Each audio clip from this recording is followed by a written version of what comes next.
یہ بات بنیادی طور پہ ذہن میں بیٹھا لیں کہ ایمان عمل کا نام نہیں ہے، عمل ایمان کے تابع ہے، عمل ایمان کے تابع ہے، ایمان عمل سے مقدم ہے۔ ایمان ہو تو عمل قبول ہوتا ہے، ایمان نہ ہو تو عمل قبول نہیں ہوتا۔ اتنی بات سے یہ واضح ہو گیا کہ ایمان عمل سے الگ ایک حقیقت ہے، جس کے موجود ہونے سے عمل قبول ہوتا ہے اور جس کے موجود نہ ہونے سے عمل مردود ہو جاتا ہے۔ حضور نبی اکرم صلی اللہ علیہ وآلہ وسلم کی بارگاہ میں ایک شخص آیا، وہ کافر تھا، مشرک تھا، اور جنگ ہو رہی تھی، دوران جنگ، دوران غزوہ، وہ کافروں کی طرف سے حضور علیہ السلام کے اور اسلام کے خلاف جنگ میں شریک تھا، اپنی سواری پر آقا علیہ السلام کے خلاف لڑ رہا ہے۔ دوران لڑائی کے اس کا آمنا سامنا ہو گیا، حضور صلی اللہ علیہ وسلم کے سامنے پہنچ گیا۔ اس نے دیکھا کہ یہ پیغمبر اسلام صلی اللہ علیہ وآلہ وسلم کھڑے ہیں، وہ اپنے گھوڑے پر سوار تھا۔ اس نے اپنی سواری پر بیٹھے ہی، اترے بغیر، بیٹھے ہوئے، یہ بات ذہن میں رکھ لیں کہ کافر ہے، مشرک ہے، اسلام کا دشمن ہے، اور اس لمحے تک اسلام کے خلاف جنگ میں شریک۔ اس حالت میں اس نے پوچھا، اے محمد صلی اللہ علیہ وآلہ وسلم، اگر میں کلمہ پڑھ لوں تو بتاؤ مجھے کس شے کی ضمانت دو گے؟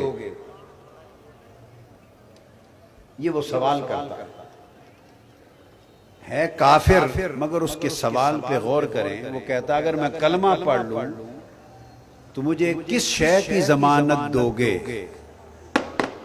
اس سے یہ معلوم ہوتا ہے کہ اس دور کے جو کافر اور مشرک تھے، کافر ہو کر بھی اتنا جانتے تھے کہ رسول جس شے کی ضمانت دینا چاہے دے سکتا ہے۔ یہ اس دور کے کافر بھی جانتے تھے کہ یہ رسول ضمانت بولیے دے سکتے۔ اس نے سوال کیا اگر میں کلمہ پڑھ لوں تو آپ کیا ضمانت دیں گے؟ آقا علیہ السلام نے اسے فرمایا تو کلمہ پڑھ لے تو میں تجھے جنت کی ضمانت دیتا ہوں۔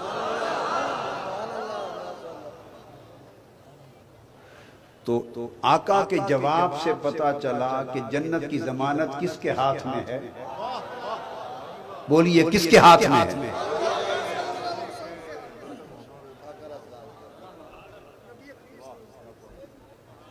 آپ میں سے بعضوں نے کہا اللہ کے ہاتھ میں۔ یہی تو درست کرنا چاہتا ہوں۔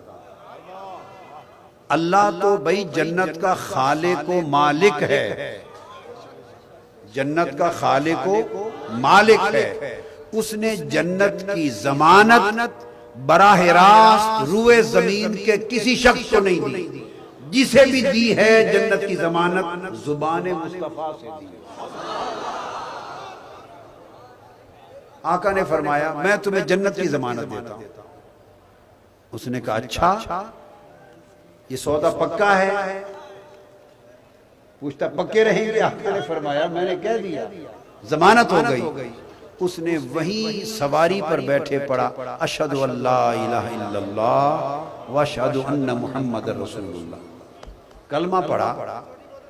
اب اس نے کہا میں نے کلمہ پڑھ لیا ہے، نیچے اتروں اور جس پیغمبر کا کلمہ پڑھا ہے اس کے قدم تو چوم لوں اور ساتھ اس سے اسلام سیکھ لوں۔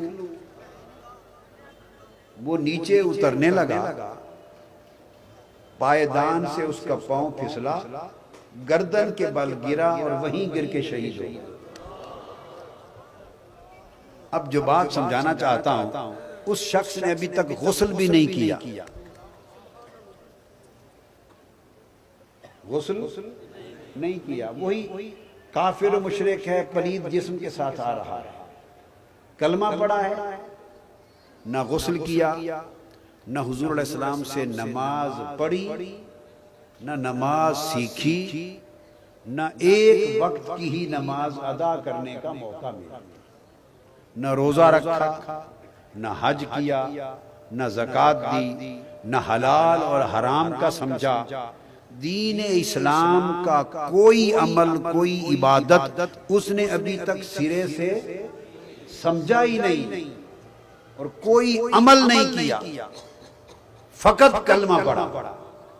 آقا علیہ السلام کو تک کر، حضور علیہ السلام کو دیکھ کر اور گر کے مر گیا۔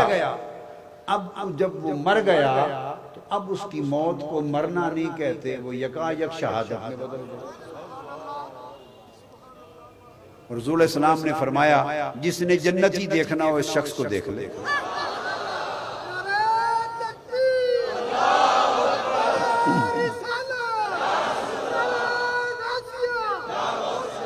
اب یہاں سوال پیدا ہوتا ہے کہ وہ جنت میں پہنچا یا نہیں پہنچا؟ اس کو جنت میں کس نے پہنچایا؟ نماز نے؟ اب بولتے آئیے، اس کو جنت میں کس نے پہنچایا؟ نماز نے؟ ابھی تو اس نے پڑھی نہیں ہے۔ روزے نے پہنچایا؟ حج نے پہنچایا؟ زکوٰۃ نے پہنچایا؟ اعمال نے پہنچایا؟ اس بیچارے نے تو ابھی عمل سیکھا ہی نہیں ہے، کرنا کیا ہے؟ تو وہ جنتی ہو گیا۔ تو کس شے نے پہنچایا؟ ایمان۔ تو آپ نے دیکھا کہ عمل ایک بھی ابھی اس کے پلے میں نہیں ہے، مگر ایمان آ گیا ہے، ایمان نے جنت میں پہنچا دیا۔ اب یہاں تک نکتہ سمجھ گئے؟ وقت تھوڑا ہے، میں ایک ہی بات اگر ایک مثال سے سمجھ جائیں تو دوبارہ مزید کوئی اور دلیل دینے کی ضرورت نہیں رہے گی، تاکہ میں مضمون کو آگے بڑھاتا چلوں۔ تو آپ یہ بات ذہن نشین ہو گئی کہ صرف ایمان کلمہ پڑھنے کی وجہ سے اس کے پاس ہے، عمل ایک بھی اس کے پاس نہیں، اور وہ جنت میں گیا۔ تو جنت میں عمل نے نہیں پہنچایا اس کو، بلکہ ایمان نے پہنچایا۔ اب سوال پیدا ہوا کہ ایمان کیا ہے؟ بولیے، سوال پیدا ہوا کہ ایمان کیا ہے؟ اب آؤ دیکھیں، تلاش کرتے ہیں کہ اس نے کیا کیا تھا جس کی وجہ سے آپ نے اور ہم نے سب نے مان لیا کہ وہ صاحب ایمان ہو گیا۔ آپ عرف عام میں کہتے ہیں کہ اس نے حضور علیہ السلام کا کلمہ پڑھا۔ تو کلمہ پڑھنے کا معنی کیا ہے؟ اس نے حضور علیہ السلام کو مان لیا۔ ایمان حضور کو ماننے کا نام۔ بولیے، ایمان حضور علیہ السلام کو ماننے کا نام۔ ایمان کی تعریف کر رہا ہوں، بس ایمان آقا علیہ السلام کو بولیے ماننے کا نام۔ اب یہاں ایک سوال کسی کے ذہن میں یہ بھی ہو سکتا ہے، بھئی ایمان صرف حضور کو ماننے کا نام تو نہیں، پہلے تو اللہ کو ماننے کا نام ہے، اور کلمہ جب پڑھا تو اس نے اللہ کو بھی مانا اور رسول کو بھی مانا۔ اب یہاں اس نقطے کو سمجھانا چاہتا ہوں کہ اللہ کو کب مانا اور رسول کو کب مانا۔ سامنے کون تھا اس کے؟ خدا تھا یا مصطفیٰ تھا؟ سامنے کون تھا؟ اس نے ضمانت کس سے مانگی اور کس کی ضمانت پر یقین کیا؟ آقا علیہ السلام سے ضمانت مانگی، آقا کی ضمانت پر یقین کیا اور کلمہ پڑھ لیا۔ اس نے پوچھا تھا، پھر میں اس کے الفاظ پر آ رہا ہوں، اگر میں کلمہ پڑھ لوں تو آپ کیا ضمانت دیں گے؟ حضور نے فرمایا تجھے جنت کی ضمانت دیتا ہوں۔ جب یہ فرمایا تو اس نے کہا کہ مجھے کلمہ پڑھا دیں۔ آپ نے پڑھا دیا۔ اب جواب دیں کہ کس کو مان کر کلمہ پڑھا؟ اگر آپ کہیں اللہ کو مان کر پڑھا تو ابھی تک اللہ سے اس کی واقفیت ہی نہیں ہوئی، اللہ کو دیکھا نہیں ہے، اللہ کو سنا نہیں ہے، اللہ کا کلام نہیں جانا، قرآن نہیں جانا، وحی کی خبر نہیں، جبرائیل کی خبر نہیں۔ وہ تو شرک سے نکل کے آ رہا ہے، جنگ لڑتا لڑتا اس کی نگاہ خدا کے چہرے پر نہیں پڑی، مصطفیٰ کے چہرے پر پڑی ہے۔ اس نے خدا کو نہیں دیکھا۔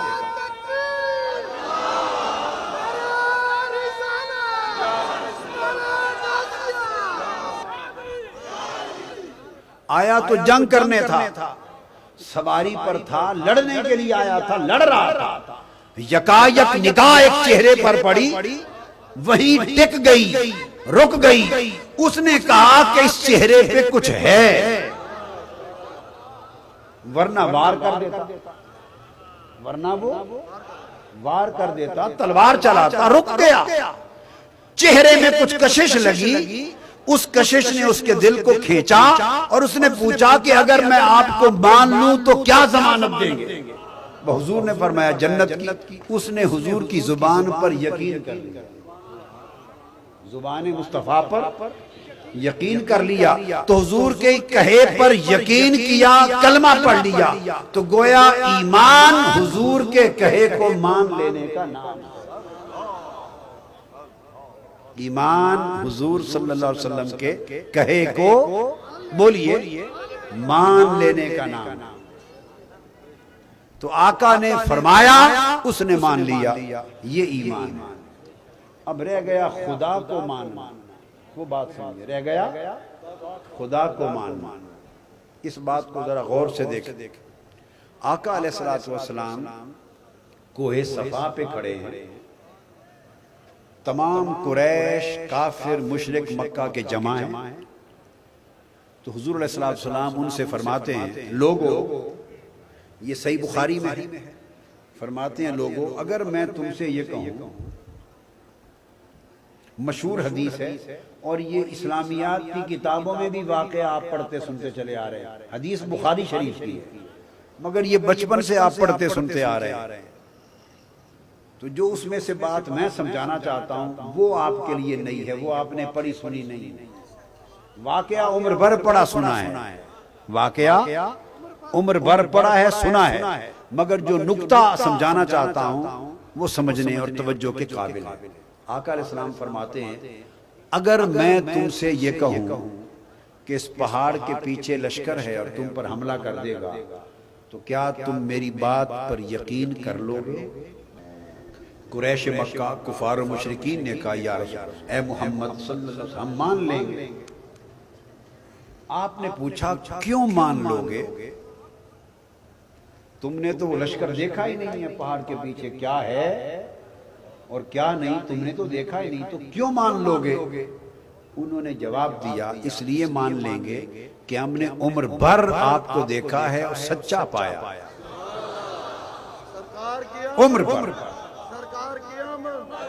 صادق و امین کہتے ہیں آپ کی زبان مبارک سے کبھی جھوٹ نہیں نکلا، چونکہ سچا پایا ہے، آپ کو سچا مانتے ہیں، لہذا اگر نہیں بھی دیکھا تو آپ کی زبان سے جب سن لیں گے تو مان لیں گے۔ اب آپ نے فرمایا جس طرح دیکھے بغیر میرے کہے پر اس لشکر کو مان لو گے، اس طرح دیکھے بغیر میرے کہے پر یہ بھی مان لو کہ یہ تمہارے بت سب جھوٹے ہیں، کائنات کا خالق و مالک ایک اللہ ہے۔ فرمایا میرے کہے پر بن دیکھے یہ بھی مان لو کہ اللہ ایک ہے۔ اس لیے قرآن مجید نے ایمان کی تعریف کی سورہ بقرہ میں، اور تعریف کرتے ہوئے فرمایا الذین یؤمنون بالغیب، مومن وہ ہیں جو بن دیکھے مان لیتے۔ بولیے بن۔ دو باتیں ہوتی ہیں، آپ کہتے ہیں نہ دیکھا نہ سنا، آپ کیا کہتے ہیں؟ نہ دیکھا نہ سنا تو کیسے مانے؟ بات تو درست ہے، جب دیکھا بھی نہ ہو اور سنا بھی نہ ہو تو آدمی مان نہیں سکتا، مانتا ہے یا دیکھ کر یا سن کر۔ تو ایمان کی تو شرط یہ ہے کہ ایمان یہ ہے کہ خدا کو بن دیکھے مانو، کہ خدا کو کوئی دیکھ سکتا ہی نہیں، تو خدا کو جب بن دیکھے ماننا ہے تو پھر دوسرا راستہ رہ گیا سن کر۔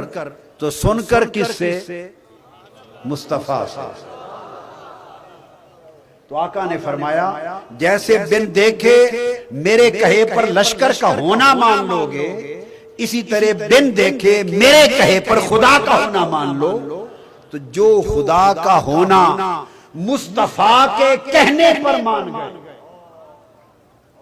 جو خدا کا ہونا اس بات کو مصطفیٰ کے کہنے پر مان گئے، وہ ابو بکر ہو گئے، وہ عمر ہو گئے، وہ عثمان و علی ہو گئے، وہ صاحب ایمان ہو گئے۔ خدا کو نہ اس دن تک دیکھا تھا، نہ مرتے دم تک دیکھا۔